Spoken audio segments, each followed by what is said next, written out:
श्रीमद् भगवद गीता में भगवान श्री कृष्ण अर्जुन से कहते हैं, उद्धरेदात्मनात्मान नात्मानमवसाद्येत, अर्थात मनुष्य स्वयं अपना उद्धार करे, स्वयं को नीचे न गिराए।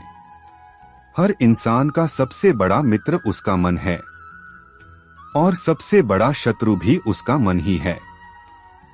अगर मन शुद्ध है तो साधारण जीवन भी स्वर्ग बन जाता है। अगर मन अशुद्ध है तो स्वर्ग भी नरक जैसा प्रतीत होता है। मन अशुद्ध क्यों होता है? मन की अशुद्धि के मुख्य कारण अत्यधिक इच्छाएं, तुलना और ईर्ष्या, क्रोध और अहंकार, भय और असुरक्षा। आज के समय में मोबाइल, सोशल मीडिया और दिखावे की दुनिया ने मन को और भी अस्थिर कर दिया है।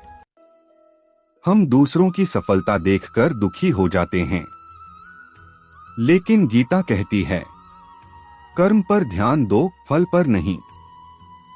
जीवन का वास्तविक उद्देश्य क्या है? हम क्यों जन्म लेते हैं? क्या केवल पैसा कमाने के लिए या नाम और प्रसिद्धि के लिए? नहीं, गीता के अनुसार जीवन का वास्तविक उद्देश्य है आत्मा को पहचानना, अपने कर्मों को शुद्ध करना, ईश्वर से जुड़ना, भीतर की शांति पाना। श्री कृष्ण कहते हैं, जो मुझे हर कर्म में याद करता है वही सच्चा योगी है। मन की शुद्धि कैसे करें? 1. नियमित ध्यान। रोज 10-15 मिनट शांति से बैठें। सांसों पर ध्यान दें। मन को धीरे धीरे स्थिर करें। 2. सत्संग। अच्छी संगति मन को ऊपर उठाती है, बुरी संगति मन को नीचे गिराती है। 3. सेवा भाव। निस्वार्थ सेवा मन को हल्का करती है। जब हम दूसरों की मदद करते हैं तो हमारा अहंकार कम होता है। 4. सकारात्मक विचार। हर परिस्थिति में अच्छा देखने की आदत डालें। 5. अर्जुन की तरह हम भी भ्रमित होते हैं। कुरुक्षेत्र केवल एक युद्ध भूमि नहीं थी, वह हमारे जीवन का प्रतीक है। अर्जुन की तरह हम भी निर्णय लेने में डरते हैं, भविष्य से घबराते हैं, रिश्तों में उलझ जाते हैं। लेकिन जब अर्जुन ने श्री कृष्ण की शरण ली, तभी उसका भ्रम दूर हुआ। संदेश स्पष्ट है, जब जीवन में भ्रम हो तो ज्ञान की शरण लो। 6. सफलता और शांति में अंतर। आज हर कोई सफल होना चाहता है, लेकिन बहुत कम लोग शांत होना चाहते हैं। सफलता बाहरी है, शांति अंदर की है। अगर भीतर शांति नहीं तो बाहरी सफलता भी अधूरी है। 7. भय से मुक्ति। गीता कहती है, न जायते म्रियते वा कदाचित। आत्मा न जन्म लेती है न मरती है। जब हमें यह समझ आ जाती है तो मृत्यु का भय भी समाप्त हो जाता है। भय केवल अज्ञान से पैदा होता है, ज्ञान से भय मिट जाता है। 8. कर्मयोग, सबसे सरल मार्ग। अर्जुन को श्री कृष्ण ने कर्मयोग सिखाया।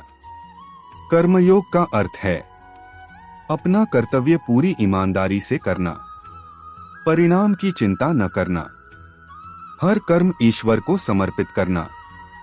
यदि विद्यार्थी पढ़ाई को पूजा मान ले तो वह तनाव मुक्त होकर पढ़ेगा। 9. मन को जीतना सबसे बड़ी विजय। किसी और को हराना आसान है, लेकिन स्वयं को जीतना कठिन है। जिसने अपने मन को जीत लिया, उसके लिए दुनिया की कोई भी परिस्थिति कठिन नहीं रहती। 11. इंद्रियों का नियंत्रण, मन की रक्षा। श्रीमद् भगवद गीता में बताया गया है कि इंद्रियां अत्यंत शक्तिशाली हैं। यदि वे नियंत्रण में नहीं हो तो मन को भटका देती हैं। श्री कृष्ण कहते हैं, जिस प्रकार तेज हवा नाव को इधर उधर डगमगा देती है, उसी प्रकार अनियंत्रित इंद्रियां बुद्धि को अस्थिर कर देती हैं। आज के समय में मोबाइल की लत, बेकार वीडियो, तुलना और दिखावा, गलत आदतें, ये सब इंद्रियों के माध्यम से मन को अशांत कर देते हैं। यदि विद्यार्थी अपनी इंद्रियों को नियंत्रित कर ले तो पढ़ाई में अद्भुत एकाग्रता आ सकती है। 12 संगति का गहरा प्रभाव। मन वही बनता है जिस वातावरण में वह रहता है। अच्छी संगति प्रेरणा देती है, सकारात्मक सोच बढ़ाती है, आत्मविश्वास जगाती है। बुरी संगति आलस्य बढ़ाती है, गलत आदतें सिखाती है, लक्ष्य से भटका देती है। अर्जुन के पास यदि श्री कृष्ण न होते तो शायद वह युद्ध छोड़ देता। इसलिए जीवन में एक मार्गदर्शक आवश्यक है। 13 आत्मा की पहचान। श्री कृष्ण ने अर्जुन को समझाया कि वह केवल शरीर नहीं है, वह एक अमर आत्मा है। जब हम स्वयं को केवल शरीर मानते हैं तो अपमान से दुखी होते हैं, असफलता से टूट जाते हैं, प्रशंसा से अहंकारी बन जाते हैं। लेकिन जब हम आत्मा को पहचानते हैं तो संतुलन आ जाता है। 14 सफलता का सही अर्थ। दुनिया कहती है सफलता मतलब पैसा, नाम, प्रसिद्धि। गीता कहती है सफलता मतलब कर्तव्य का पालन और आंतरिक संतोष। अगर कोई व्यक्ति ईमानदारी से अपना काम करता है, भले ही उसे पहचान न मिले, वह सच्चा सफल है।